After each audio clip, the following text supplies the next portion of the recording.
So yan guys, welcome back to my channel. Naka-out ko lang sa work. So ngayon, papunta naman tayo sa school.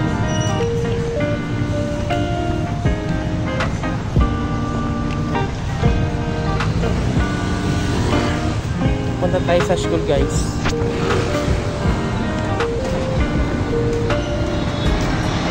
Lalakad lang tayo kasi malapit lang naman yung work ko at school ko. Mga 300 meters lang. That's why lakad lang tayo.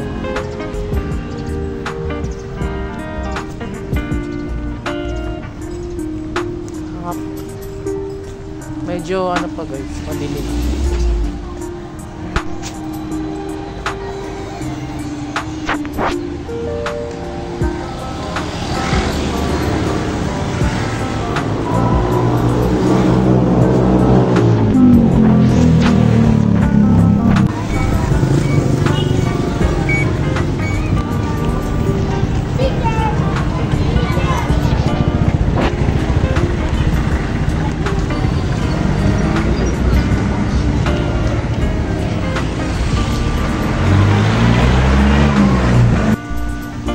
So yan guys, nalimutan ko nga pala yung tubigan ko sa work ko.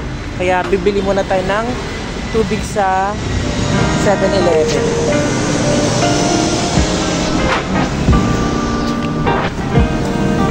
Medyo wala pang ganong tao guys. Hindi pa nagbubukas yung mga stores nila. Hindi pa nagbubukas.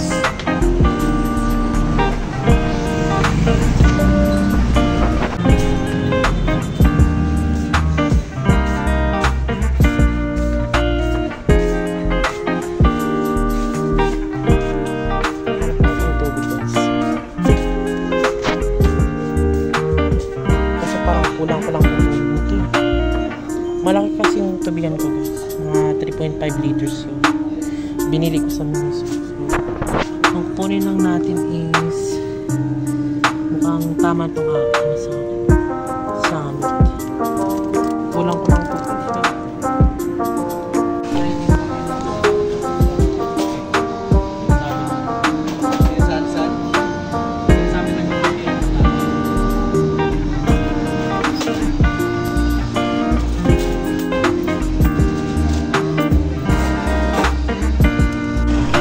Guys, malapit na ako sa school ko. Ayan guys, so, kita nyo ba yan? Lakit diba? Ayan. Traffic sa PTEX guys eh. So yan guys, dito na ako sa school ko. Diba? Ganda na oh. Maganda pa school ko guys. Bago lang kasi itong school na guys eh. Siguro mga ilang dekada magiging university na rin ito.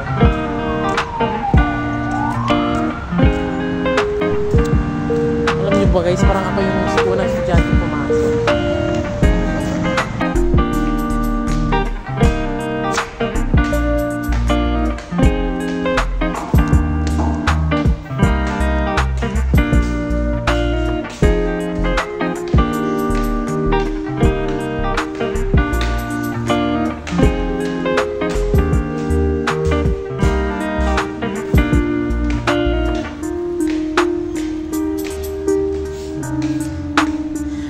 Sa ating guys, good morning.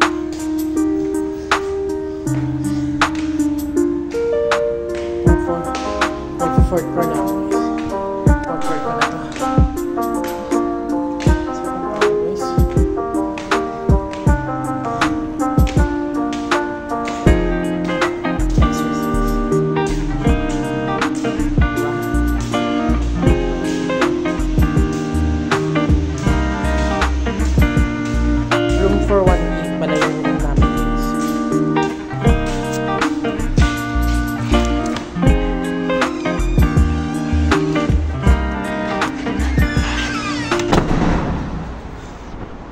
O, diba?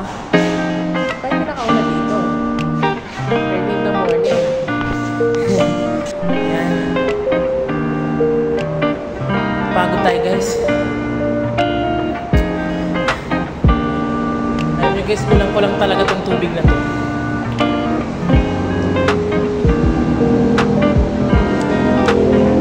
Tapos bukas guys, syempre, January 19 bukas, sahod ko. Pero hindi ko muna iniisip yung sahod ko kasi meron pa naman akong pera.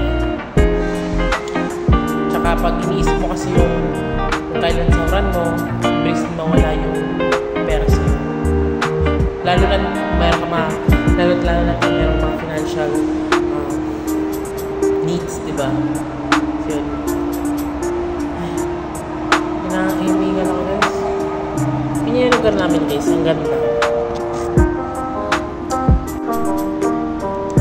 Look guys, oh. Itong daan na to guys, ano yan? Papitex. Andyan, makita malapit yung kada. Oh, yan.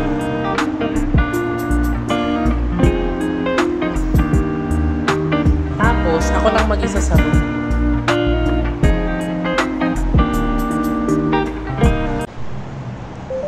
Kasi guys, ang pasok ko sa work is 10 to 6 AM ako. Tapos, ang out ko naman, yun nga, 6 AM yung out ko sa work. Tapos, since ang pasok ko naman sa school is 8 AM, ang ginawa ko is maglakad na lang dito. Pero malapit lang naman guys, mga 300 meters lang naman yung layo o pagitan ng school ko at ng work ko. Tsaka alam niyo pa guys, napakahirap talaga mag-working student.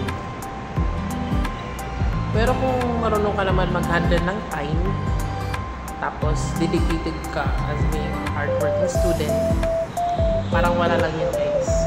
Diba?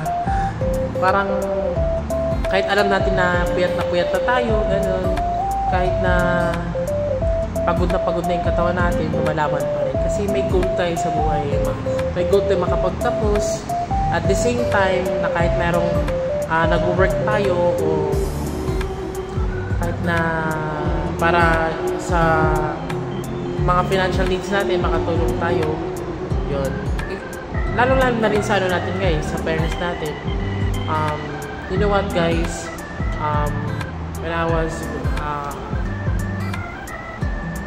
maybe 13 years old or 9 years old, naging independent na ako guys kasi hindi naman na talaga, hindi ako humingi sa parents ko, naging independent ako at the same time. Kasi yun naman talaga kumbaga, tumayo ka sa sarili mong mga paa para mabuhay ka. Para, yun kasi yung specific goals ko rin na to stay strong, to stay healthy din kahit na, pero alam niyo guys, pag working student kayo, wag yung papabayaan yung kalusugan niyo guys, kasi napaka-importante yung health sa kalusugan natin, diba? Kaya alam ko sa sarili ko na working student ako, so hindi po ako yung taong nag-iinom, naninigarilyo o uminom ng mga soft drinks. Yun, binabawal ko yung sarili ko guys, kasi hindi natin alam yung buhay natin na pagka bukas, di ba? Yun yung mga bagay na dapat nating alamin din sa buhay natin. Kasi ang sarap ng buhay guys, kasi alam naman natin na maraming dumadating ng mga problema sa buhay natin. Kayang-kaya naman guys yung mga problema yun eh. Basta't may tiyaga, marunong kang tumingin kung ano yung dapat paraan na gawin mo sa isang problema, di ba? Solusyonan mo agad. Tulad ko, di ba? Haggard na nga ako, pero guwapo pa rin, masarap. Guwapo pa rin. Kaya guys, hopefully na i-subscribe nyo ako sa channel ko, na kahit hindi man siya ganong importante yung mga sinasabi-sabi ko, pero I think meron pa rin kayong natutunan na mga aral na nakukuha sa akin as being a working student, diba? So, ngayon, antayin ko na lang yung mga classmates ko na dadating. So, bye-bye guys! See you!